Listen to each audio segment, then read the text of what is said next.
Today we are joined by one of the greatest artists who've been through ups and downs like no other artist in history.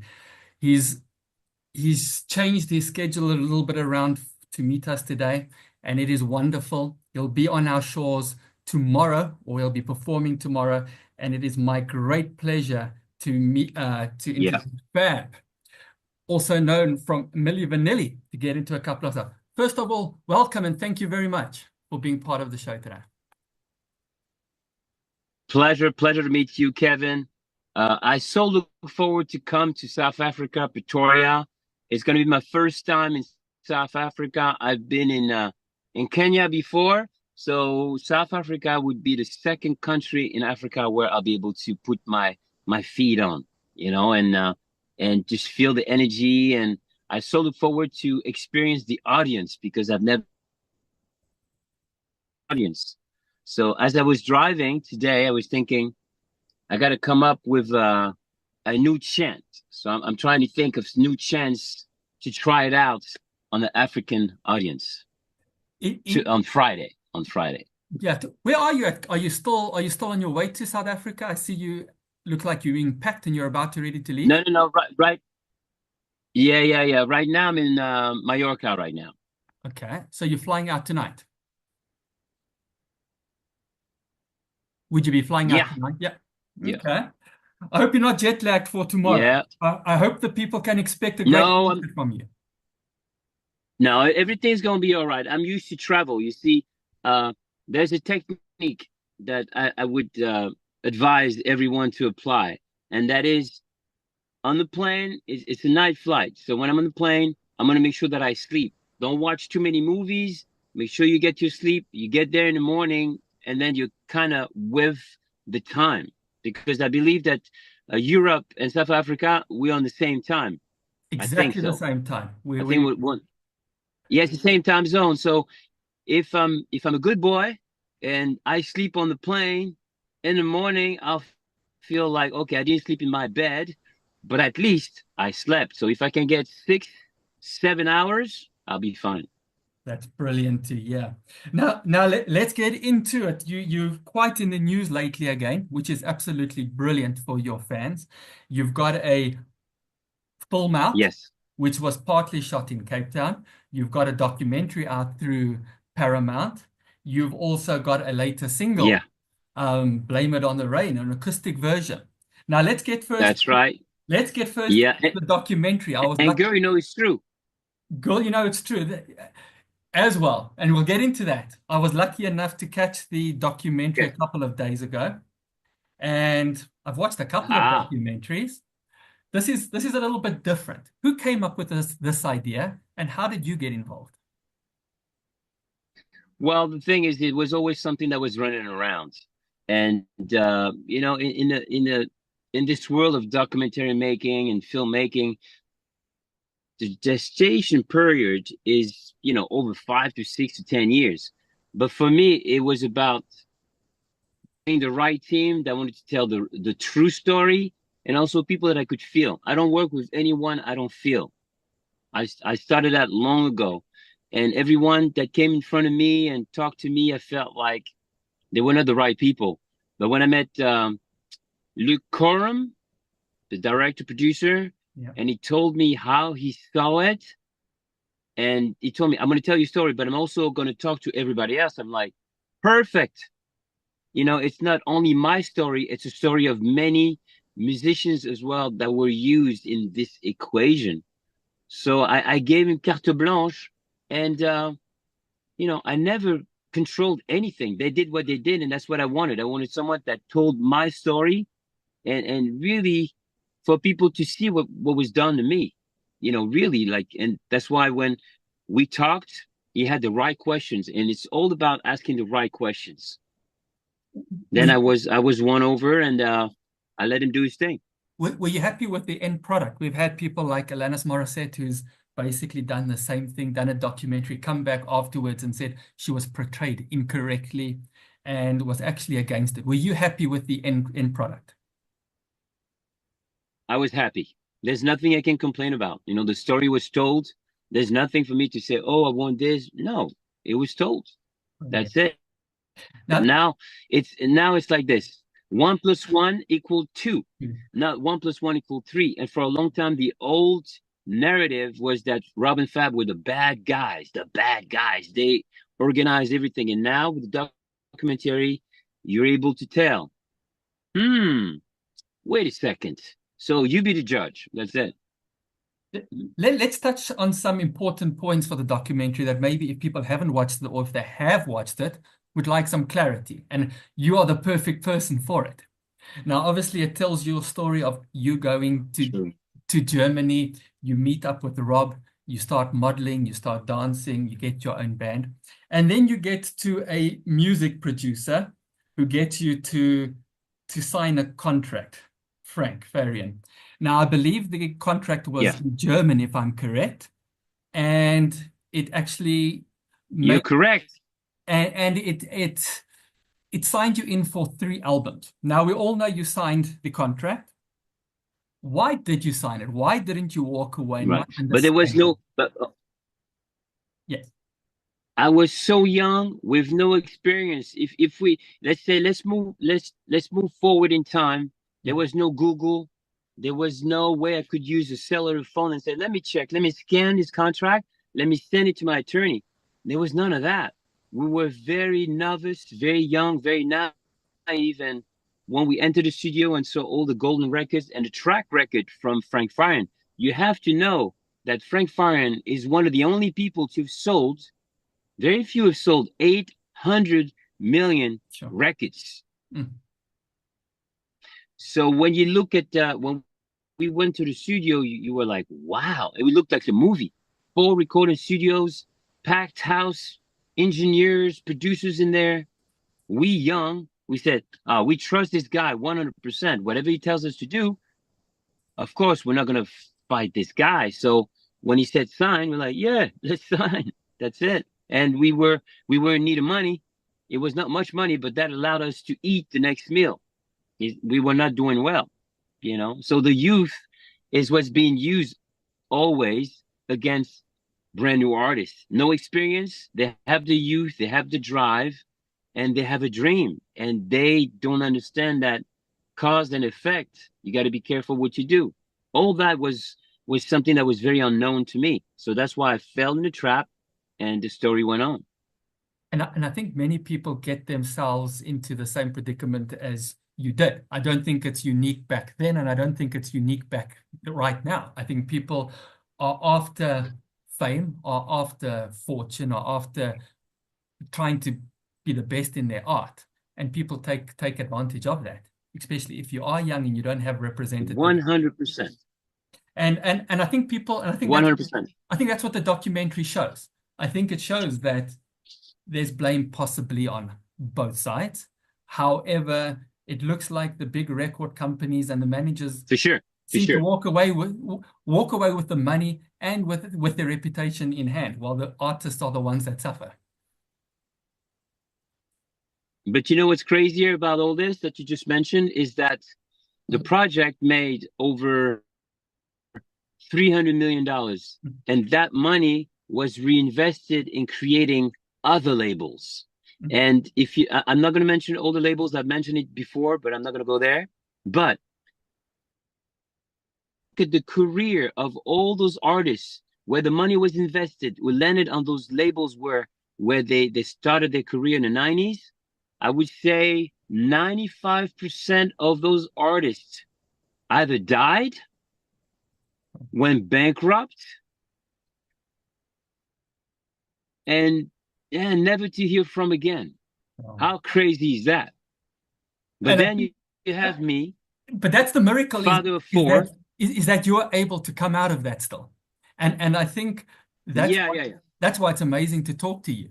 And I think what you try and say the whole time is it doesn't matter how many times you get knocked, it doesn't matter what happens to you. You can recreate yourself. You can come back. Don't blame someone else. Don't be the You victim. can. And that's the message. No, that's right. Because, you know, but it took me a little time to understand that to say pobrecito, like, oh, poor me, doesn't help you any. On in circle, and the circle starts here, but just like like I forgot the name of that. When water goes around Yeah. and you get caught up in this, I forgot the word for that. So if you get caught in water, in French we call it a tourbillon. Yeah. So if in the eye and the water turns, if you don't get out of this vicious cycle, you're never going to start anything. You'll be depressed. You'll stay in bed. You'll never believe in yourself. And the more you do that, the lower you'll go, and your self-esteem will go down, your confidence, your resilience.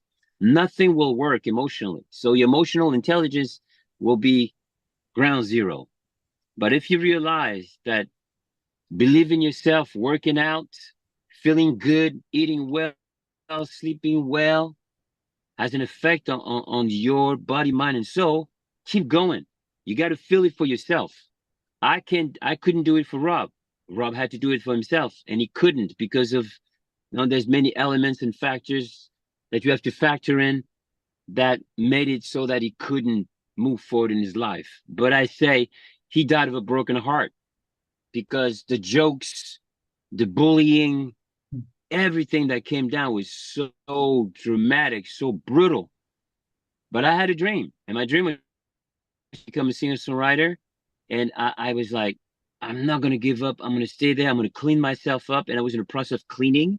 And when I cleaned myself, I could see the fog lift off, and then I could down, ride down my life and be like, you know what? I'm gonna exit right here because going this way is the wrong way. I'm gonna try to keep it healthy and see where it leads. I was an athlete before, so that's all I knew. So I went back to being me.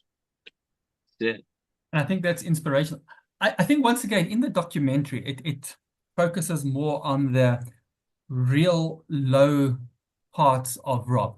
And I think you described the one part where you are in the Viper room, you see him, he falls, you take him back to basically a crack house and you leave him there. That's right. They don't really mention, and this might be painful and you don't need to answer it, but I think people want to know is what was your lowest during that period?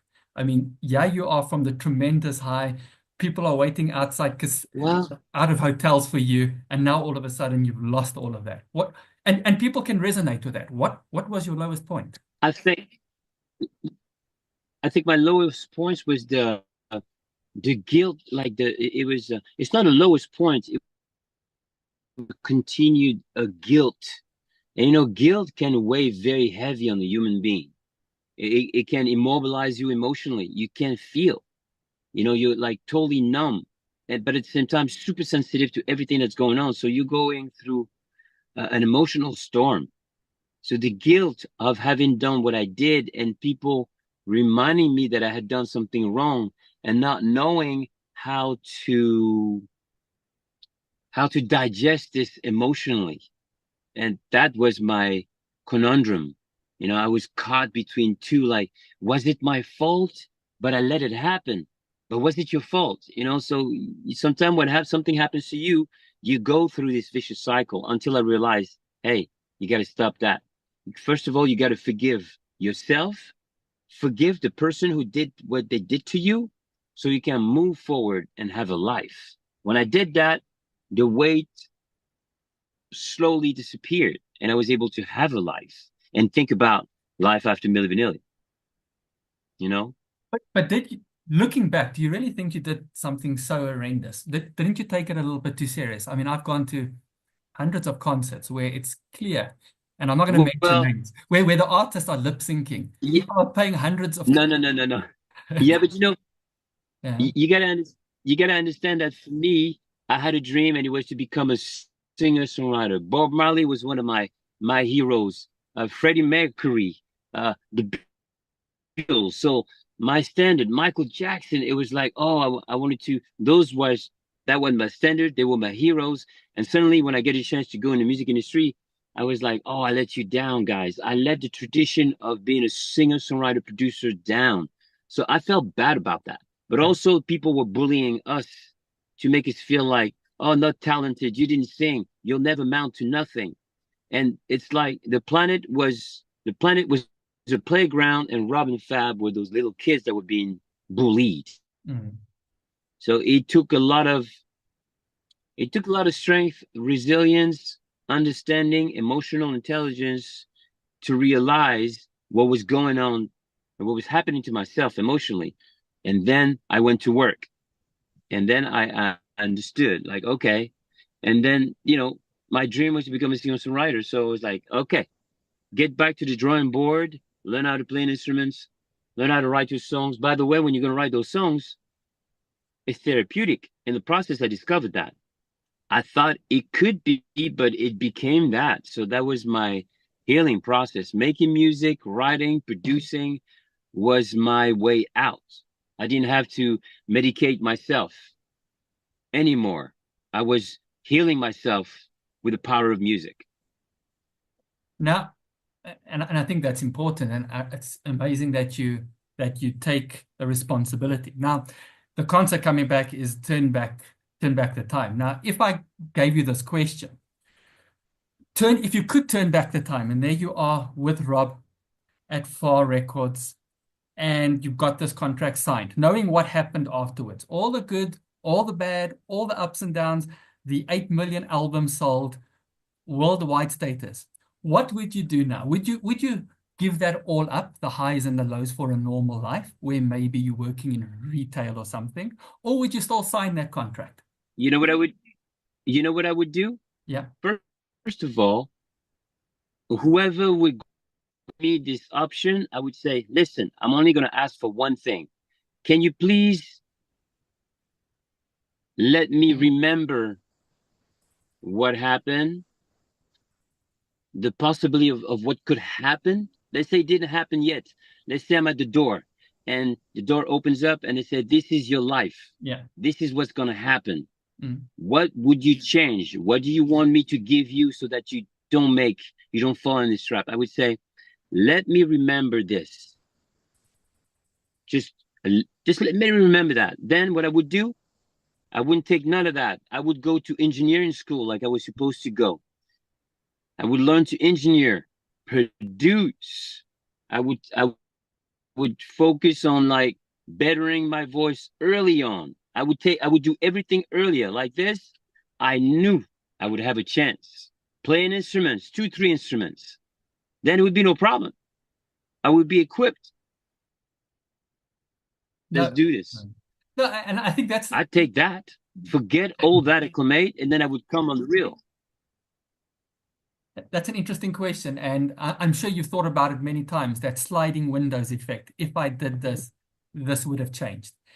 But once again, Yes. I think you've got an incredible Yes. story, and I think you've experienced things that very, very, very few people ever would. And I think you were probably made for an extraordinary life as well. And to tell Very your few. story. Now You know, yeah, at the end of the day, I look at what happened, and I say, well, if I was supposed to go down this path and become at the center of this story that can inspire millions and have them possibly change their trajectory on their way to doing something, and maybe at the last minute saying, oh, I remember seeing this story and it taught me something. I'm going to change that, you know? okay. But the thing is, was it worth it? I say, if Rob would be alive, I would say yes. If getting a Grammy back would give me Rob lives back, I would say yes. But those are all hypothetical, you know. So Would you say that's your biggest regret, is the breakup of you and Rob's relationship at the end, and what this caused? Is that the biggest regret out of all of this? I, I think my biggest regret is losing Rob's life. Okay. The fact that he was not able to have a life after Milli Vanilli, because there could have been a life after Milli Vanilli. I was able to do it. It was more difficult for him. It would have been more of a challenge, but life is beautiful. I have a song called Life is Beautiful, Mhm. and it talks just about, you might hit rock bottom, but think of what could be, and I wrote a song for Rob called It's Your Life, Yeah. where I was trying to convey to him, like, you could, just look into it. I can't do it for yourself. It's cool. It's not, people can find it. It's Your Life. Now, and I It think was a once letter, again, but I turned into a song after he died. And once again, you were lucky, or you put the effort in, or you had the people around you to get out of that. And I think the documentary ends in a beautiful way. And I don't want to spoil it for people because it is quite an emotional journey. But No, it ends with you and your true. beautiful partner in Holland with your children.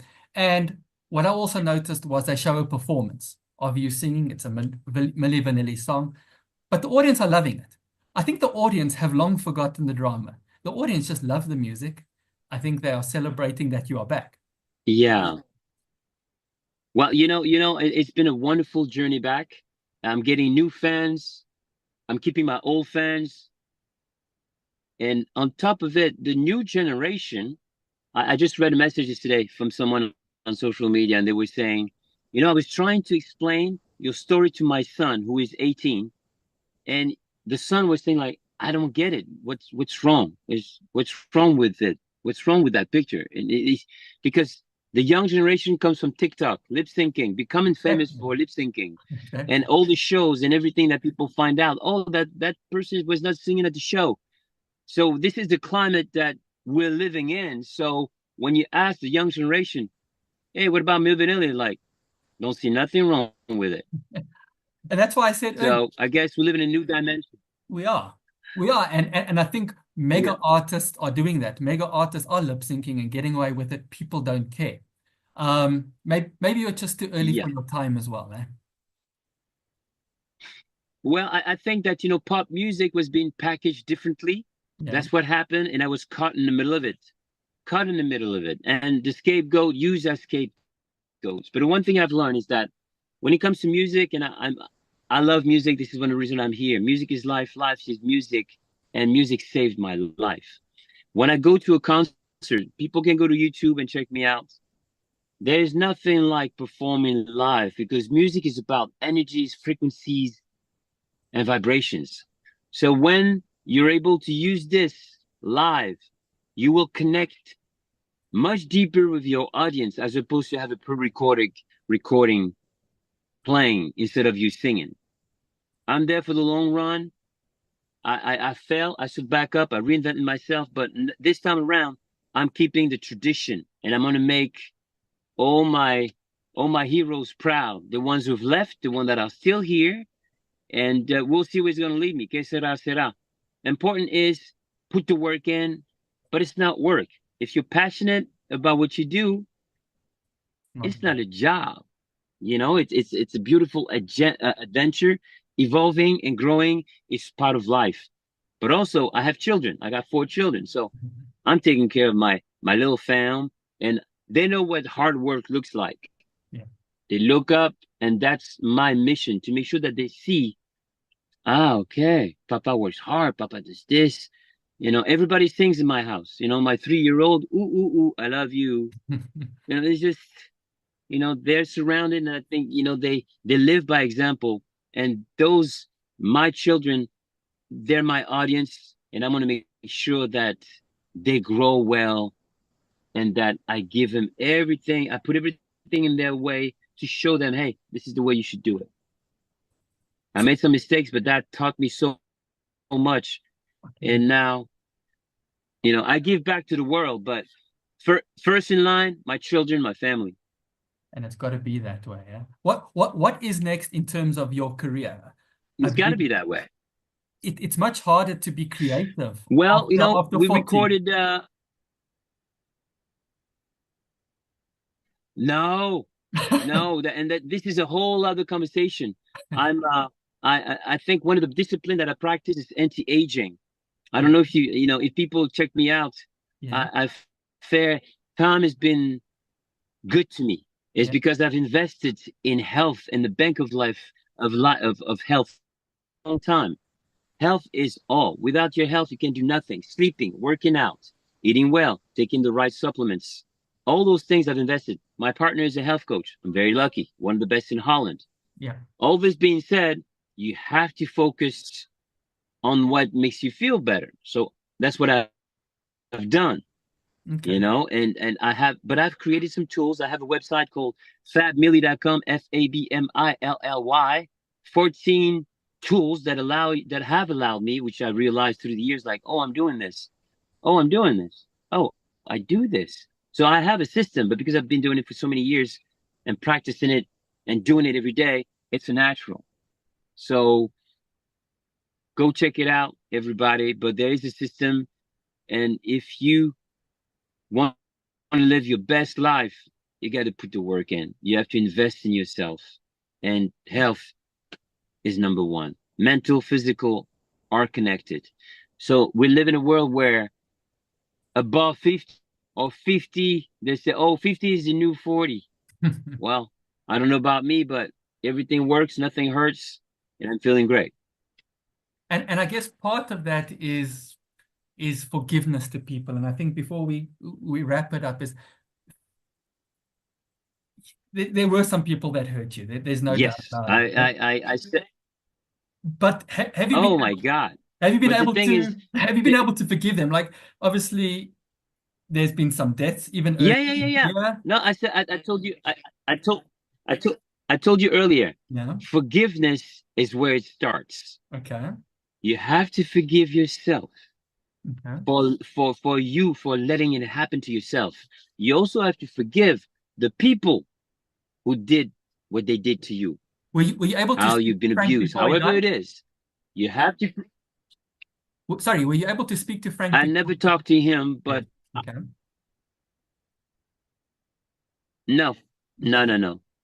But I know that he was looking at me and liked my performances, even though he was talking smack for many years. But towards the end of his career, for example, when I performed at the Bayerischer Filmpreis, it was last year, I heard through the grapevine, through his family, that he liked the performance. So I had to forgive him years ago. Otherwise, I wouldn't be here today. That's why I say it starts with forgiveness, ladies and gentlemen. Forgive yourself. Forgive the one who did what they did to you so you can move on and rebuild yourself emotionally. Anything is possible. You will fall, but you can always stand back up. My first English book was It's Up to You. And I think those are wise Pleasure words. talking to you. It was Thank you fun. so much. Good And questions. I think last question Yes, before yes, we yes. go is what can people expect from you Yeah. tomorrow? You're on at 8:30 in the evening. I know you're the main draw card. People in South Africa, believe it or not, do love you. They've been following your band for many, many, many years. I know there's lots of people excited. What can they expect at the concert? Okay. What you can expect is energy. That's it. Because when I'm gonna hit the stage, I'm gonna make sure that you tap into my frequencies. And then when you tap in my frequencies, you're gonna start to feel those vibrations all around you. Everybody's gonna feel it. I'm gonna take you down memory lane with all the hits. And music is like perfume. Takes you right back where you were. First kiss, first love, first heartbreak, everything. Life is music, music is life, and it is also the soundtrack of our lives. So, this is what you can expect. Good vibes, happiness, smiles, and you will leave saying, I had a great time. That's what I do every weekend. That is so brilliant. I go hard and I'm having fun. Because finally I'm going to be able to connect with the South African audience. It's the first time. So, I give it all, always. Whether it's 1,000, 5,000, 10,000, 30,000, don't matter. I'm here to reach, to touch you deep inside and letting you know there's going to be a lot more coming from Fab More event. That's brilliant. And I personally, I can't wait Pleasure. to come and watch. And hopefully I get to meet you over the weekend. Otherwise, I'll be there in the front row watching you and supporting you. Thank you, Kevin, for everything. Great questions. It comes down to that in the end. And You thank you so know, much for I joining us. appreciate. And we'll speak soon. Thank you so much.